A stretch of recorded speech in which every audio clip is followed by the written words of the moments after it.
საღამო მშვიდობის არის Open Media-ის ეთერში ქართულენოვანი ამბების დროა და მე ანა ტანდარიანი გახლავართ. სომხეთის პრემიერ-მინისტრმა ნიკოლ ფაშინიანმა ხალხს სადმი მიმართვაში განაცხადა, რომ სომხეთსა და აზერბაიჯანს შორის მშვიდობა დამყარდა. ყარაბაღელი დევნილები სომხეთში უნდა დასახლდნენ. მისი თქმით 8 აგვისტოს ვაშინგტონში მიღწეული შეთანხმების შემდეგ სამხრეთ კავკასიაში ახალი რეალობა შეიქმნა და სომხეთმა ნულიდან უნდა ისწავლოს მშვიდობიანი ცხოვრება. ფაშინიანმა ასევე აღნიშნა, რომ რეგიონული კომუნიკაციების გახსნით 30 წლიანი ბლოკადა სრულდება. მან ასევე ისაუბრა საზღვრის დელიმიტაციის პროცესზე და განაცხადა, რომ როგორც სომხეთს აქვს ტერიტორიები აზერბაიჯანის კონტროლის ქვეშ, ასევე აზერბაიჯანს სომხეთის კონტროლის ქვეშ და ეს საკითხი დელიმიტაციის პროცესში უნდა გადაწყდეს. პრემიერ-მინისტრმა განსაკუთრებული ყურადღება გაამახვილა ყარაბაღის საკითხზე. მისი განცხადებით, ყარაბაღის საკითხის დახურვის გარეშე მშვიდობა შეუძლებელია და ყარაბაღიდან დევნილების დაბრუნება რეალისტური არ არის. ყარაბაღიდან დევნილი ჩვენი თანამემამულეები უნდა დასახლდნენ სომხეთში. აქ იცხოვრონ, შექმნან და დამკვიდრდნენ, როგორც სომხეთის რესპუბლიკის სრულფასოვანი მოქალაქეები. ირანის პრეზიდენტი მასუდ ფეზეშქიანი ერევანს პირველი ოფიციალური ვიზიტით ეწვია, სადაც სომხეთის პრემიერ-მინისტრ ნიკოლ ფაშინიანს შეხვდა.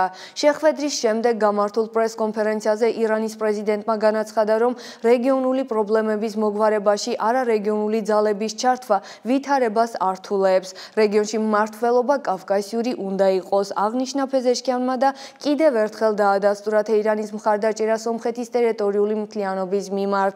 თავის მხრივ ნიკოლ ფაშინიანი განაცხადა, რომ დადგა დრო სომხეთ-ირანის ურთიერთობების სტრატეგიული პარტნიორობის დონეზე ავიდეს.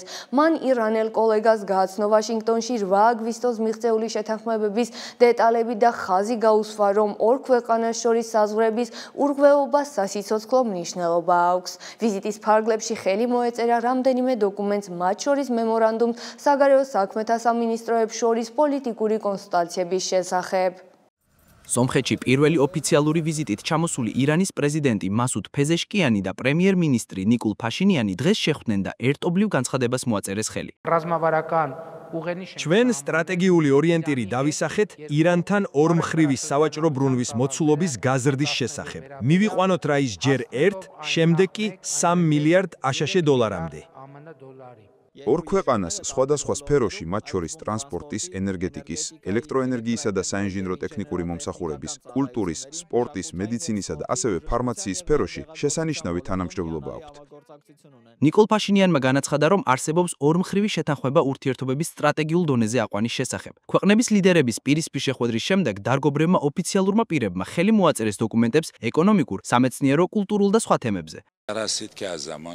სომხეთი ევრაზიის კავშირისკენ მიმავალ კარიბჭეთ ითვლება და ის შეთანხმებები, რომლებიც ამ პერიოდში გვქონდა, ამ წლის აპრილ-მაისიდან მოყოლებული დამტკიცდა პრეფერენციული ვაჭრობის შეთანხმებები და ჩვენ გავანულეთ საქონლის 87%-ის საბაჟო გადასახადები. ასევე განიხილეს ორი ქვეყნის ინფრასტრუქტურის გაფართოებისა და უკვე მშენებლობის ფაზაში მყოფი სიუნიქის გზების საკითხი, რომლებზეც ირანული სატვირთოები მოძრაობენ. ირანი და სომხეთი შეთანხმდნენ მეორე ხიდის მშენებლობაზე აგარაკში. სპარსეთის ყურიდან შავ ზღვამდე სარკინიგზო კავშირი ყურადღების ცენტრშია, განაცხადა ირანის გზდებისა და ურბანული განვითარების მინისტრმა. იმის გათვალისწინებით, რომ სომხეთი ხმელეთით შემოსაზღვრული ქვეყანაა, ჩვენ სომხეთთან შეთანხმებები გვაქვს საპორტო სფეროშიც და ეს იმ ლოგისტიკურ ცენტრებთან ერთად, რომლებიც ჩვენ სამხრეთ პორტებში, სპარსეთის ყურისა და ომანის ყურის სანაპიროებზე გვაქვს, დაგვეხმარება გავზარდოთ და გავამარტივოთ ტრანზიტი ირანს, სომხეთს, ევროპის ქვეყნებს შორის და ირანიდან აღმოსავლეთ აზიის ქვეყნებისკენ.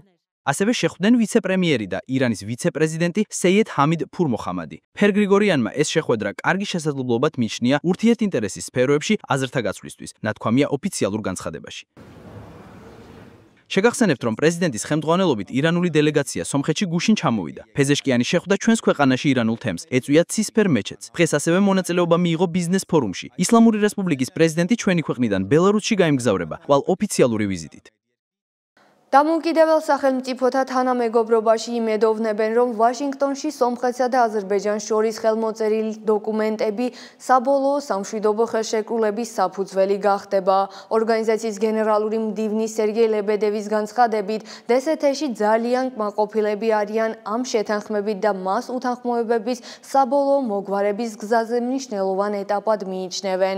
ლებედევმა იმედი გამოთქვა, რომ სამშვიდობო ხელშეკრულების გაფორმების შემდეგ სომხეთი და აზერბაიჯანის შეძლებენ უფრო აქტიურად ჩაერთონ ორგანიზაციის საქმიანობაში და მათ ტერიტორიებზე ორგანიზაციის უმაღლესი დონის სხდომების გაიმართება.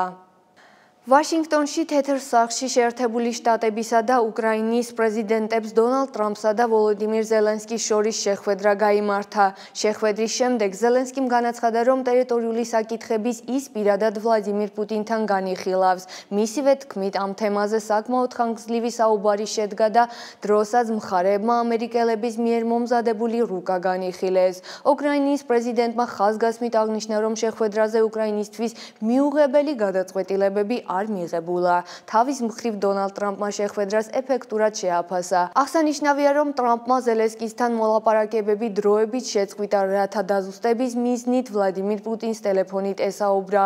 ამის შემდეგ შეერთებული შტატების პრეზიდენტმა განაცხადა, რომ ის სამხრივ ტრამპ-ზელენსკი-პუტინის შეხვედრის მომზადებას იწყებს.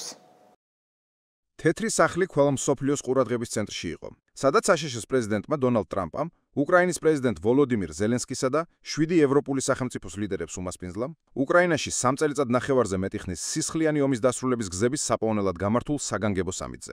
შეხვედრა, რომელიც ტრამპსა და რუსეთის პრეზიდენტ ვლადიმირ პუტინს შორის ალასკაზე გამართულ სამიტს მოხდა, როგორც ფრთხილი ოპტიმიზმის, ისე ღრმა შეშფოთების საფუძველი გახდა რთული მოლაპარაკებების ფონზე. დღის ფსონები უკიდურესად მაღალი იყო. კიევი და მისი ევროპელი მოკავშირეები შეშფოთებულნი იყვნენ, რომ ტრამპი ევროპაში ბოლო 80 წლის განმავლობაში ყველაზე სისხლიანი კონფლიქტის სწრაფად დასრულების თავისი სწრაფვით, შესაძლოა ზეწოლა მოეხდინა ზელენსკიზე მიეღოს სამშვიდობო ხელშეკრულება მოსკოვისთვის ხელსაყრელი პირობებით. თებერვალში გამართული თავისი წინა კატასტროფული ვიზიტისგან განსხვავებით, როდესაც ტრამპმა და ვიცე-პრეზიდენტმა ჯეი-დი ვენსმა საჯაროდ გააკრიტიკეს ზელენსკი, ამჯერად უკრაინის პრეზიდენტმა სრულიად განსხვავებული მიდგომა აირჩია. თავისი ტრადიციული სამხედრო სამოსის ნაცვლად მას მუქი ოფიციალური კოსტიუმი ეცვა, რამაც ტრამპის ქება დაიმსახურა. ჩვენი სტუმარი დღეს სრულად არის ჩაცმული, დააფიქსირა მასპინძელმა. უკრაინის პრეზიდენტმა დიდი ძალისხმევა გასცია თავისი ამერიკელი კოლეგები მოეხიბლა. შეხვედრის პირველი წუთების განმავლობაში 6-ჯერ გადაუხადა ტრამპს მადლობა და მეგობრული კავშირების დამყარების მცდელობაც კი გააკეთა. გადასცარა ტრამპს უკრაინის პირველი ლედის ოლენა ზელენსკას წერილი, რომელიც აშშ-ის პირველ ლედის მელანია ტრამპს მიემართებოდა. მან ასევე თბილად ჩამოართვა ხელი ვიცე-პრეზიდენტ ვენს და აჩვენა წარსული დაძაბულობის მოგვარების მზადყოფნა.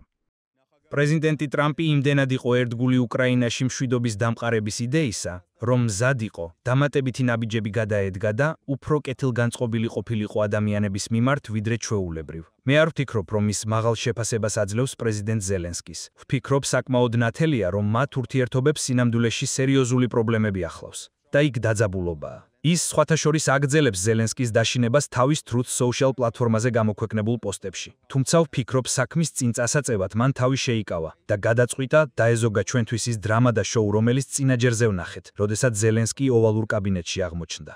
ტრამპის ოპტიმისტური სიტყვების მიუხედავად, ორშაბათ საღამოს ჯერ კიდევ არ იყო კონკრეტული ვალდებულებები ზავის სახელშეკრულებასთან დაკავშირებით. სპეციალისტები გამოყოფენ 4 ძირითად პუნქტს, რომელიც აშშ-ში განიხილეს: პუტინ-ზელენსკი-ტრამპის შესაძლო შეხვედრა, აშშ-ის უსაფრთხოების გარანტიები, უკრაინისთვის ღრმა უთანხმოებები ზავის სახეთზე, ტერიტორიული გაცვლის მგრძნობიარე თემა. სამიტს ესწრებოდნენ დიდი ბრიტანეთის პრემიერ-მინისტრი სერ კი სტარმერი, საფრანგეთის პრეზიდენტი ემანუელ მაკრონი, იტალიის პრემიერ-მინისტრი ჯორჯია მელონი, გერმანიის კანცლერი ფრიდრიხ მერცი, ფინეთის პრეზიდენტი ალექსანდრ სტუბი, ნატოს გენერალური მდივანი მარკ რუტე და ევროკომისიის პრეზიდენტი ურსულა ფონ დერ ლაიენი. ნატოს გენერალურმა მდივანმა მარკ რუტემ შეხვედრის მნიშვნელობას და ალიანსის წინაშე მდგომი პრობლემებზე ისაუბრა.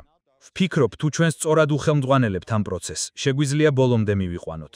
ჩვენ კი ვალდებული ვართ დავასრულოთ. ვალდებული ვართ შევაჩეროთ მკვლელობები. ვალდებული ვართ შევაჩეროთ უკრაინის ინფრასტრუქტურის ნგრევა. ეს საშინელი ომია. ამიტომ მე ნამდვილად შთაგონებული ვარ. მოდით მაქსიმუმი ამოვიღოთ დღევანდელი დღიდან და დავრწმუნდეთ, რომ სწორედ დღეიდან რაც შეიძლება სწრაფად დავასრულებთ ამ ყველაფერს. მე გულწრფელად მინდა მადლობა გადაგიხადოთ თქვენი ლიდერობისთვის. დიპლომატიური აქტივობის მიუხედავად, სამშვიდობო გარიგება ჯერ კიდევ შორს ჩანს. ანალიტიკოსები აღნიშნავენ, რომ პუტინი ბოლო მოვლენებიდან გადართული გამოვიდა, მიიღო რა საერთაშორისო ყურადღება და აღიარება არსებითი დათმობების გარეშე. და ჩნდება კითხვა: მართლა მზად არის თუ არა პუტინი დაჯდეს ზელენსკისთან მოლაპარაკების მაგიდასთან? დღე ლიტერების ჯგუფური ფოტოთი დასრულდა თეთრ სახლში. თუმცა რეალური შედეგები უახლოეს კვირებს და მეთებში გამოჩნდება და აჩვენებს, მოიტანს თუ არა ეს დიპლომატიური მარათონი გრძელვადიან მშვიდობას, თუ დარჩება უბრალოდ მაღალი დონის შეხვედრების სერიად, ხელშესახებ შედეგების გარეშე. საქართველოს ოპოზიციურმა პარტიებმა გახარია საქართველოსთვის და ლელო ძლიერი საქართველოს თბილისის მერობის საერთოდ კანდიდატად ირაკლი კუპრაძე წარადგინეს. კანდიდატის წარდგენა ევროპის მოედანზე გაიმართა სლოგანით „ჩვენ ამ ბრძოლას მოვიგებთ და ერთად დავიბრუნოთ ჩვენი ქალაქები და სოფლები“. ირაკლი კუპრაძემ განაცხადა, რომ ეს ისტორიული შეთანხმებაა, რადგან 10 წლეულობის განმავლობაში პოლიტიკური ველი დაყოფისკენ იყო მიმართული. კუპრაძე 2019 წლიდან ლელოს წევრია და ამჟამად კოალიცია ლელო ძლიერი საქართველოს გენერალური მდივანია. წარსულში ის აქტიურად იყო ჩართული სამოქალაქო და სტუდენტურ მოძრაობაში, მათ შორის აუდიტორია 115-ში.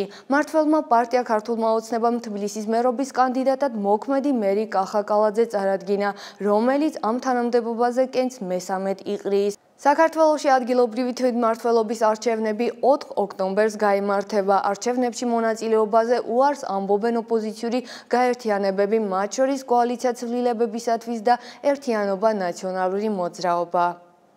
ეს იყო ყველაფერი, რისი გაზიარებაც გვინდოდა ამ დროისთვის. გამოიწერეთ ჩვენი გვერდები სოციალურ მედიაში ყველა პლატფორმაზე და არ დაგავიწყდეთ გამოწერა ჩვენი ქართულენოვანი YouTube არხისა. მადლობა ყურადღებისთვის და გემშვიდობებით.